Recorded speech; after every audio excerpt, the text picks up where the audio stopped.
সন্তান মেয়ে আজকে যদি আমরা সমাজের মধ্যে বুক ফুলায় না বলতে পারি যে আমার অনেকগুলো স্ত্রী, অনেকগুলো স্ত্রী আছে, আমরা বলতে পারি না। আমি সব জায়গায় গেলে বাস্তবায়ন করার জন্য দোকানদারকে বলি, ভাই জামা দিয়েন, একটা 46 ঝুল, একটা 45 ঝুল। কেন হুজুর? আমার দুইটা বউ তো এই জন্য লাগবে 2 রকম। আমি রেস্টুরেন্টে গিয়েছি, ওখানে যে খানা খাচ্ছি, হুজুর খুব ভালো লাগতেছে, নিজের গাড়ি ড্রাইভ করে আসলেন, আপনি একটা বউ একটা শালি। আমি বলছি না, একটা বউ একটা শালি কে বলছে, দুইটাই আমার বউ। তো পরে বুঝছি আজীব ব্যাপার। আমি বলছি হাদা মিন সুন্নতি হাবিবিনা আলাইহিস সালাতু ওয়াস সালাম। হুজুর আপনার ভালো লাগে মানুষ যে ঘৃণা করে? আমি বলি আতরুকু সুন্নাত হাবিবিল হাউলাইল হুমাকা। এই আহমকদের জন্য, এই জেনাকারদের জন্য, এই লুচ্চাদের জন্য আমি আমার নবীর সুন্নতকে তরক করব? তো কয় হুজুর ইউ আর স্মার্ট বয়। আমরা স্মার্ট বয় না, আমি হুজুর মানুষ। কিন্তু হুজুররা বাস্তবে স্মার্ট হুজুর যদি তার সত্যিকারের ইসলামের উপর আসতে পারে। মেনে মুহতারাম দোস্ত বুজুর্গ, তো একাধিক বিবাহ এটা হালাল, আমরা সবাই জানি। ফানকিহু মা তাবা লাকুম মিনান নিসাই মাসনা ওয়া সুলাসা ওয়া রুবা। তবে একাধিক বিবাহ এটা হালাল বিষয়, আহাল্লুল হালাল বিষয়। এখন উত্তম কি অনুত্তম, এটাকে আমি বলবো যেটা উত্তম, একাধিক বিবাহ করা উত্তম। কারণ বুখারী শরীফের রাওয়ায়াতের মধ্যে ইমাম বুখারী রাহমাতুল্লাহি আলাইহি এই আয়াতে তাফসীর করতে যে উনি বলছেন বাবু কাসরাতিন নিসা, স্ত্রী বেশি হওয়া। সেখানে যে উনি এই আয়াতে তাফসীরে বলেন ক্বাল আল ইমাম বুখারী ফি তাফসীর কওলিহি ফানকিহু মা ইলা আখির, আরবি বলবো না, যে ফানকিহু মা তাবা লাকুম মিনান নিসাই মাসনা ওয়া সুলাসা রুবা। যেহেতু আল্লাহ তাআলা আমরের সিগা ব্যবহার করেছেন উজুবের জন্য, কিন্তু বুঝিয়েছেন ইবাহাতকে, তো লফজে উজুবের জন্য কমপক্ষে এতটুকু ফায়দা যে একাধিক বিবাহ করা উত্তম, যার দলিল স্বরূপ নিয়ে এসেছেন আব্দুল্লাহ ইবনে আব্বাস রাদিয়াল্লাহু তাআলা আনহুকে। আমি সবাইকে খুব খোলা মনে বলি, আমার এখানে দুলাভাই আছে, আলহামদুলিল্লাহ আমি 1 বছর ধরে চেষ্টা করতেছি যে ওনাকে বিবাহ দিব। তো আমি ওনাকে সবসময় একটা কথাই বলি যে এখনো আপনি খায়রি উম্মত হতে পারলেন না। কারণ বুখারী শরীফের রাওয়ায়াত তাযাওয়াজু ফাইন্না খায়রা হাযিহিল উম্মাহ আকসারুকুম নিসা, তোমরা বেশি বিবাহ করো, কারণ এই উম্মতের উত্তম ব্যক্তি ওই ব্যক্তি যার স্ত্রী বেশি। তো স্ত্রী বিষয়ও ভালো, হ্যাঁ স্ত্রী বেশি রাখার জন্য সামর্থ্য লাগবে। তো হুজুর আমার সামর্থ্য নাই, সামর্থ্য তো জোগাড় করেন। এক স্ত্রীর জন্য যদি আপনি চাকরি করেন, তো 4টা স্ত্রীকে লালন পালন করার জন্য আপনি অর্থ কামাই করেন। আপনি শুধু কোটিপতি হলেই করতে হবে বিষয়টা এমন না, বরঞ্চ আপনি 4টা নারীর দায়িত্ব নেওয়ার জন্য ইনকাম করলেও আল্লাহ আপনাকে সওয়াব দান করবেন, আল্লাহ তাআলা নিজে সহযোগিতা করবেন। আল্লাহ কাহুল্লাযী ইউরিদুল আফাফ, নবী করিম সাল্লাল্লাহু আলাইহি ওয়াসাল্লাম, এটা হলো নবী করিম সাল্লাল্লাহু আলাইহি ওয়াসাল্লামের আদর্শ। দেখেন আমার আব্বু মাঝে মাঝে আমাকে বলে, কেমন হলো ওরা কুষ্টিয়ার কেউ 2টা বিয়ে করলো না, তুমি ছোট করে 2-3টা বিয়ে করে ফেললা। আমার কুষ্টিয়ার ওলামায়ে কেরামের সিরিয়ালে আমার দরকার নাই, আমার তো সিরিয়াল হলো নবী এবং সাহাবায়ে কেরাম। এটা আমার নবী আর সাহাবায়ে কেরামের আদর্শ। হযরত নূহ আলাইহিস সালাতু ওয়াস সালাম উনি একাধিক বিবাহ করেছিলেন, স্ত্রী ওনার 2টা ছিল, 4টা সন্তান ছিল। হযরত ইব্রাহিম আলাইহিস সালাতু ওয়াস সালাম ওনার স্ত্রী কয়টা ছিল? না ওনার স্ত্রী ছিল 4টা, ওনার সন্তান ছিল 12টা। আমরা 2টা স্ত্রীর ইতিহাস জানি। হযরত সুলাইমান আলাইহিস সালাতু ওয়াস সালাম ওনার স্ত্রী ছিল 1000 এবং হাদিসের মধ্যে এসেছে, তাই বলতেছি উনি এক রাত্রিতে সন্তান নেওয়ার জন্য 1000 স্ত্রীর সাথে সহবাস করেছিলেন। কারণ আল্লাহ তাআলা নবীদেরকে শক্তি দিয়েছিলেন। হযরত ইয়াকুব আলাইহিস সালাতু ওয়াস সালাম ওনার 6 জন স্ত্রী ছিল, 19 জন সন্তান ছিল। হযরত লূত আলাইহিস সালাতু ওয়াস সালাম ওনার 2টা স্ত্রী ছিল, 4টা সন্তান ছিল। এভাবে যদি আমরা আসি, তো আমাদের নবীর পর্যন্ত আসলে নবী করিম সাল্লাল্লাহু আলাইহি ওয়াসাল্লাম জালানের মধ্যে আছে লাম্মা আইয়ারুহু বিকাসরাতিন নিসা, নবী করিম সাল্লাল্লাহু আলাইহি ওয়াসাল্লামকে সবাই বলা শুরু করলো মা হাদাফুহুম ইল্লান নিকাহ, আরে মুহাম্মদ এগুলো করে করে নারী বিয়ে করতে চায়। তো আল্লাহ রাসূল বলেন ইয়া রাব্বাল আলামিন, মানুষ তো আমাকে লুচ্চামি তোহমত দিচ্ছে। আল্লাহ তাআলা আয়াত নাযিল করলেন খবরদার লাম্মা আইয়ারুহু বিকাসরাতিন নিসা, নবী করিম সাল্লাল্লাহু আলাইহি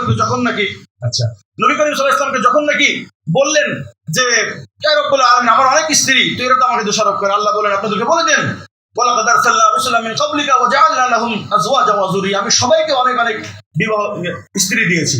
আমার নবীজির 9টা স্ত্রী ছিল, আবার আল্লাহর বিধানকে বোঝানোর জন্য আরো 2টা বান্দি উনি কিনেছিলেন এবং সেখান থেকে একটা সন্তানও হয়েছিল। আমি আমার আব্বুকে একদিন বলতেছিলাম যে আব্বু আমরা কোরআন শরীফে যা পড়েছি সব কি সত্য? হ্যাঁ অবশ্যই সত্য। সব কি ভালো? অবশ্যই ভালো। তাহলে আমি 4টা বিবাহের কথা বলি, এটা তো কোরআনে আছে। আচ্ছা এটা বাদ দেন, কোরআনে তো বান্দির কথাও আছে। তবু আমি যদি আজকে বান্দি কিনে নিয়ে আসি কি অবস্থা হবে? থাক বাবা, বিয়ের মধ্যে আছে এটাতেই থাকো, বান্দি কিনে আসলে মানুষ শুলির চড়াবে। এটা বুঝার মতো না মানুষ নাই। আলা ইন্না হুদাল্লাহি ওয়াল হুদা, আমি দাবি করি আমি মুসলমান, ইসলামের প্রত্যেকটা বিষয়কে আমি সুন্দরভাবে নিতে পারি না। হযরতে যদি সাহাবায়ে কেরামের দিকে তাকাই, আবু বকরের 4টা স্ত্রী ছিল, 8টা সন্তান ছিল।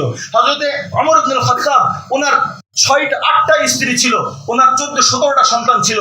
হযরতে এখানে একটা জিনিস আপনারা বুঝে রাখেন যে সাহাবায়ে কেরামের কিন্তু কখনো 4টার বেশি একত্রিত কখনো বেশি ছিল না। বাকি ওনারা একাধিক বিবাহ করেছেন, কোন স্ত্রী চলে গেছে, হয়তোবা কোন স্ত্রী মারা গিয়েছে, এমনি সেমনি হোক না কেন ওনারা অনেক বিবাহ করতেন শুধুমাত্র বাচ্চা বেশি নেওয়ার জন্য।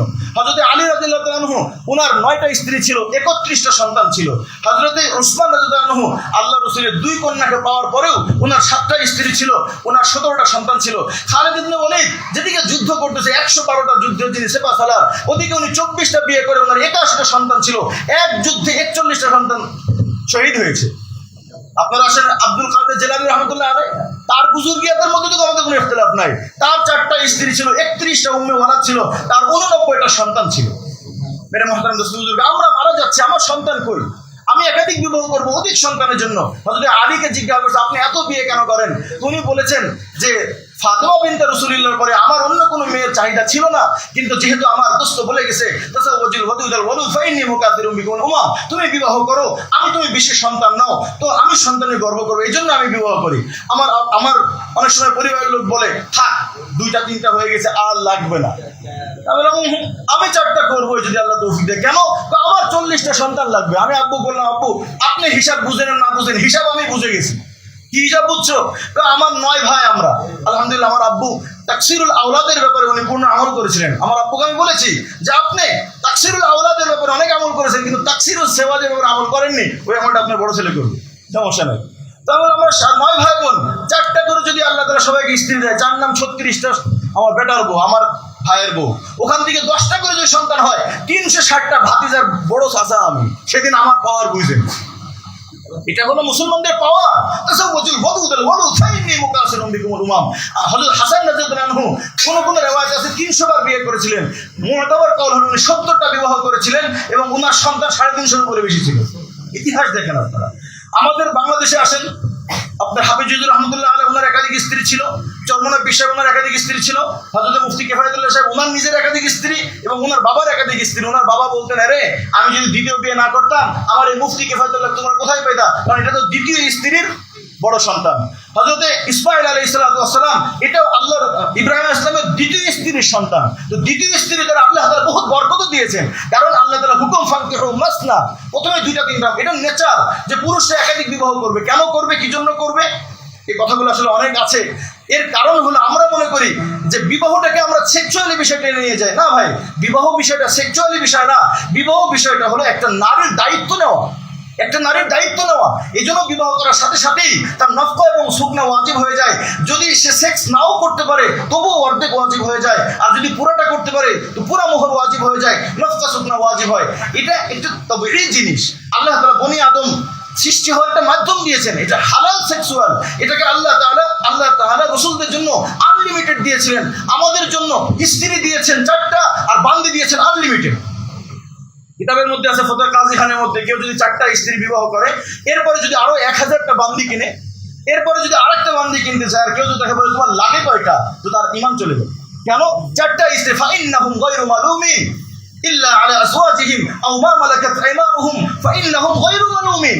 যারা স্ত্রীর কাছে যাবে কয়টা, 4টা স্ত্রীর কাছে, এবং যারা বান্দির কাছে যাবে কয়টা, বলে আনলিমিটেড, যা কিনতে পারে, কোনো সমস্যা নেই। ফাইন্নাহুম গায়রু মালুমিন, তাদেরকে মুলামাতের যোগ্য নেই। কারণ কি? মুসলমান, আমার তো নিয়াত আছে, আমি একদিন আমার বন্ধুদেরকে বলতেছিলাম আল্লাহ যদি আমার জীবদ্দশায় বান্দির ব্যবস্থা করে, আমি 1000 বান্দি কিনে 1000 সন্তান কমপক্ষে নিব। কেন? আল্লাহ রাসূলের ফখরের বিষয়। তাসাওয়াজুল ওয়াদুদাল ওয়ালুদ, এর রিজিক তো আল্লাহ তাআলা দিবে।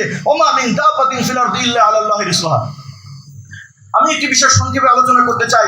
তো যাই হোক, বিবাহ এটা হালাল বিষয়, একাধিক বিবাহ নবীদের আদর্শ, সাহাবায়ে কেরামের আদর্শ, আমাদের আল্লাহ ওয়ালাদের আদর্শ। এতটুকু স্পষ্ট হয়েছে তো আপনাদের কাছে? আল্লাহ তাআলা তৌফিক দান করেন। এখন একটা বিষয় হলো যে আসলে একাধিক বিবাহ অনেকেই কারা করবে, কাদের খুব প্রয়োজন? ভাই আপনারা খুব সেন্স থেকে নেবেন, যদিও আমার সময় অনেক কম, কিন্তু আমি চাইবো কর্তৃপক্ষকে আর মাত্র অল্প একটু সময় দিলে খুব সেন্স থেকে নেবেন। অনেকেই এটাকে আমরা শখ মনে করি, আমার হালাল আছে বিবাহ করবো না। দেখেন, একাধিক বিবাহ আপনি করতে পারেন আর না পারেন, হতে পারে তো আমি অ্যাক্সিডেন্টে পঙ্গু হয়ে যেতে পারি না, আমার শাহওয়াত নষ্ট হয়ে যেতে পারে, সুতরাং আমার একাধিক বিবাহের প্রয়োজন না থাকতে পারে। কিন্তু আমি একজন আলেম হয়ে আমার দায়িত্ব সমাজের মধ্যে একাধিক বিবাহকে চালু করা। এর কারণ কি? কারণ একটা আল্লাহর হালাল বিষয়। অনেকেই বলে যে একাধিক বিবাহকে এমন জিনিস যার জন্য এত লড়াই করতে হবে। আমি বলি না, একাধিক বিবাহের জন্য লড়াই করি না। একাধিক বিবাহ এই হালাল বিষয়কে মানুষ হারাম করে, সেই শিরিকের বিরুদ্ধে আমি লড়াই করি।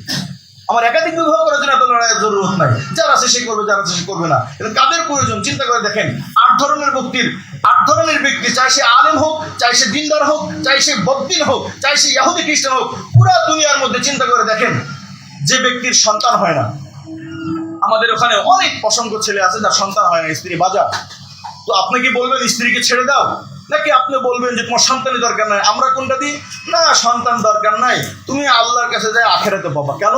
এই নসিহত আমার নবী করেনি? আমার নসিহত বলছেন তোমার সন্তান হয় না, তুমি আরেকটা বিবাহ করো, সন্তান নাও। ওটা হয় না, তুমি আরেকটা তলাশ করো। ইত্তাকু বিআমওয়ালিকুম মুহসিনিনা গায়রা মুসাফাহ।